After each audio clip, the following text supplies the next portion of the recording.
Hello friends, मैं हेमंत कुमार आप सभी का स्वागत करता हूं आपके अपने पसंदीदा चैनल जीके जीएस फॉर मनुदा फॉर पीसीएस में।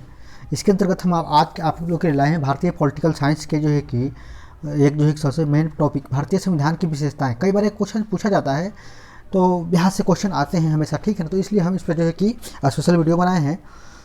तो आप हमारे साथ बने रहिए।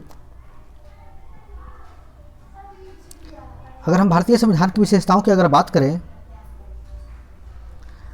तो भारतीय संविधान में जो है कि उल्लेख जो मिलता है, भारतीय संविधान का जो उल्लेख मिलता है उसमें जो है कि भारत को जो है कि उल्लेख किस रूप में मिलता है। तो भारत को जो है कि भारत संविधान में हमारे राष्ट्र का उल्लेख है किन नामों से जो है किया गया है। तो इंडिया दैट इज भारत, ठीक है ना। तो इंडिया को ही जो है कि भारत के नाम से जो है कि प्रदान किया गया है। इंडिया अर्थात भारत, ये जो है कि इसकी जो है कि मूल नाम है, ठीक है ना। भारतीय संविधान में किस प्रकार को जो है कि शासन व्यवस्था को जो है कि व्यवस्था की गई है, तो वह संसदनात्मक, ठीक है ना। संसदनात्मक जो है कि संसदात्मक जो है कि व्यवस्था जो है किया गया है। संसदात्मक जो है कि व्यवस्था में जो है कि विधायिका और कार्यपालिका, विधायक में जो है कि विधायिका का कार्यपालिका पर नियंत्रण होता है। यानी कि कार्यपालिका जो है कि विधायिका के जो है के अंतर्गत काम करती है। यानी जो विधायिका कहती है उसके हिसाब से कार्यपालिका को काम करना पड़ता है, ठीक है। एक अध्यक्षात्मक व्यवस्था होती है, भारत में संसदात्मक व्यवस्था है, एक अध्यक्षात्मक व्यवस्था होती है। उसमें क्या होता है, एकल कार्यपालिका होती है, ठीक है ना।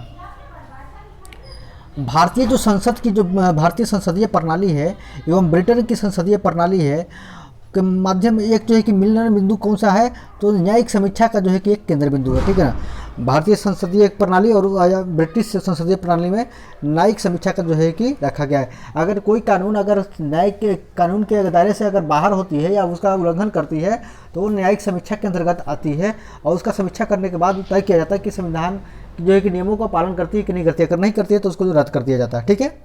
ये होता है, ठीक है ना। अब हम बात करते हैं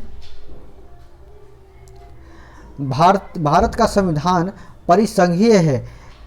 यह किसी से निर्धारित होता है, केंद्र और राज्य शक्तियों के जो है कि वितरण से है, ठीक है ना। तो कुछ शक्तियां राज्य को दिया गया है, कुछ केंद्र को दिया गया है, कुछ समवर्ती सूची में रखी गई है। अब हम बात करते हैं कि भारतीय संविधान की क्या क्या खासियत है।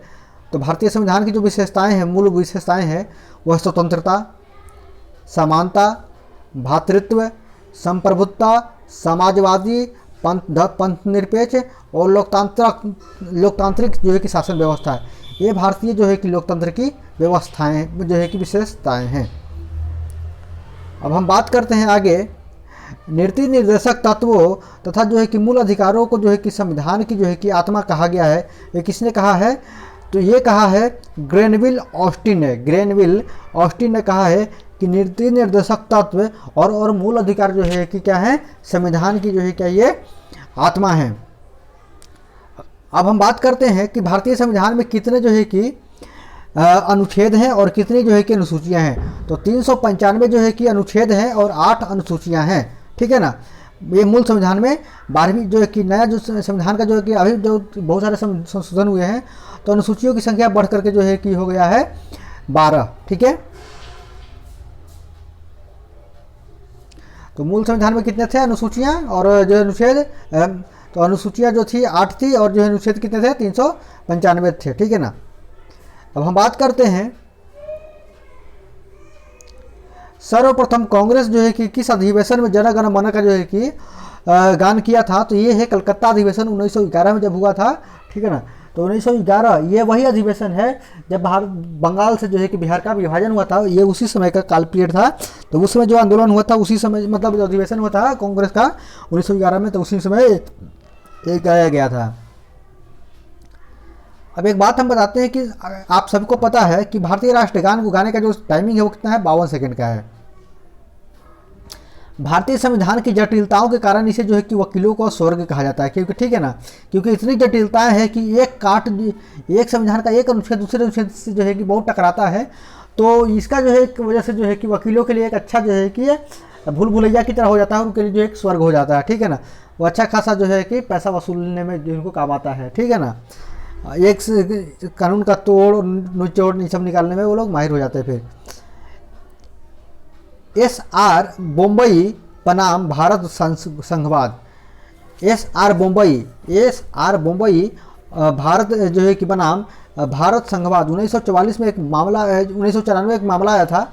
उसमें उच्चतम न्यायालय ने कहा था कि भारतीय संविधान एक जो है कि परिसंघात्मक संविधान है।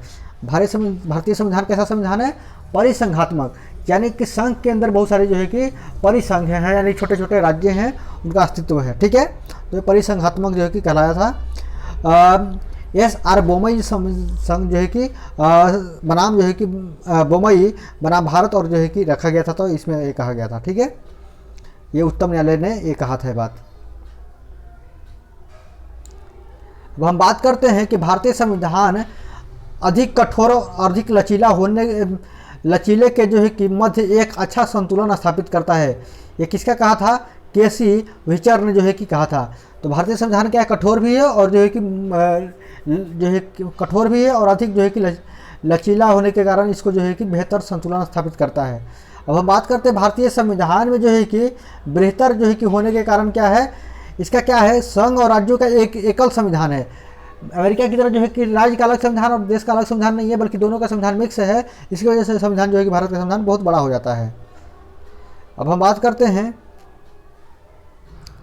अपनी राष्ट्रवादी प्रतिक्रिया में जो है कि भारतीय संविधान के जो है निर्माताओं ने अल्पसंख्यकों के हितों के तथा भावनाओं के जो है कि महत्व को कम करके आंका है।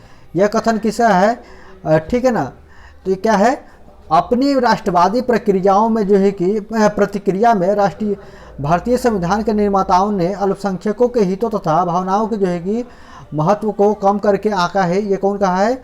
आइवर जेनिगस का कहना है। ठीक है ना, ये बेसिकली क्रिश्चियन थे, तो इन्होंने जो है कि अब तो हमने भारत की संविधान पाकिस्तान को अलग से संविधान भी दे दी, मतलब मुसलमानों के लिए अलग से देश भी दे दिया। फिर भी हम लोग भारतीयों के लिए कितना कर, बाकी धर्मों के लिए इतना किए हैं। फिर भी अगर इनका कहना है तो ये अपनी उनकी जगह हो सकती है, हमें इससे कोई तो परहेज नहीं है, उनका अपना विचार था। तो इन्होंने कहा था कि भैया जो है कि कम करके अल्पसंख्यकों को आंका गया है। भारत का जो है कि अर्थ संघात्मक जो है कि राज्य है, ये किसने कहा था? ये कहा था केसी विचर ने। ठीक है ना, केसी विचर ने जो है कि कहा था ये बात जो है कि। अब बात करते हैं कि भारत के जो है कि भारत में राजनीतिक सत्ता का प्रमुख कौन है? जनता है। ठीक है ना, अब हम बात करते हैं आगे।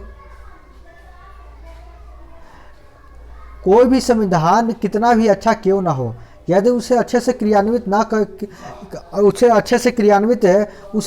करने वाले जो है कि बुरे व्यक्ति हो तो संविधान क्या हो जाता है? बुरा हो जाएगा। ये कौन कहा था? डॉक्टर भीमराव अंबेडकर ने कहा था। संविधान को संघात्मक जो है कि संघात्मक से तंग ढांचे में नहीं ढाला गया है। ये कौन कहा था? डॉक्टर भीमराव अम्बेडकर ने कहा था। भारत के स्वतंत्रता के बाद भारतीय राष्ट्रीय कांग्रेस एक राजनीतिक रूप से जो है कि भंग कर देना चाहिए। किसका कथन था?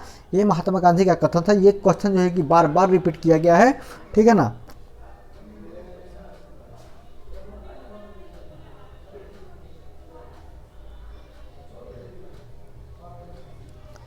अब हम बात करते हैं भारतीय संघवाद का जो है कि सहकारी संघवाद किसने कहा था? तो जे ऑस्टिन ने कहा था। ठीक है ना, सहकारी संघवाद, भारतीय संघवाद को। यहाँ से क्वेश्चन क्या है? कथनात्मक जो है कि उठते हैं कई बार, तो इसलिए जानना जरूरी है। मौलाना अबुल कलाम आज़ाद ने कहा, ठीक है ना, शक्तियाँ अध्यात्मक शासन प्रणाली में जो है कार्यपालिका की समस्त शक्तियाँ किस में निहित होती है? राष्ट्रपति में निहित होती है। जबकि संसाधनात्मक में किस में निहित होती है? जो है कि वो प्रधानमंत्री में निहित होती है। राष्ट्रपति एक मुखौटा मात्र होता है। अबुल कलाम आज़ाद ने क्या कहा था? बाद में जो भारत के प्रथम शिक्षा मंत्री बने थे, उन्होंने कहा था कि संविधान सभा में वयस्क मताधिकार को जो है कि 15 वर्ष तक जो है कि कर देना चाहिए। ये कहा था इन्होंने, मौलाना अबुल कलाम आज़ाद ने। अब हम बात करते हैं कुछ खास पॉइंटों की जो जानना जरूरी है। भारत का राष्ट्रीय पशु कौन सा है? तो बाघ है। राष्ट्रीय पुष्प कौन सा है? तो कमल है। राष्ट्रीय पक्षी कौन सा है? तो मोर है। राष्ट्रीय ध्वज क्या है? तो जो है कि ठीक है, क्या है वो? अशोक चक्र है। ध्वज क्या है में जो है कि कितनी तिलियाँ होती है? तो 24 तिलियाँ होती है। तो आज का हमारा वीडियो यही कंप्लीट होता है। फिर मिलेंगे किसी और नए वीडियो के साथ। तब तक के लिए जो है कि धन्यवाद। हमारे चैनल को लाइक कीजिए, सब्सक्राइब कीजिए और देखते रहिए और आनंद उठाइए, ज्ञान प्राप्त कीजिए। तब तक के लिए जो है कि धन्यवाद।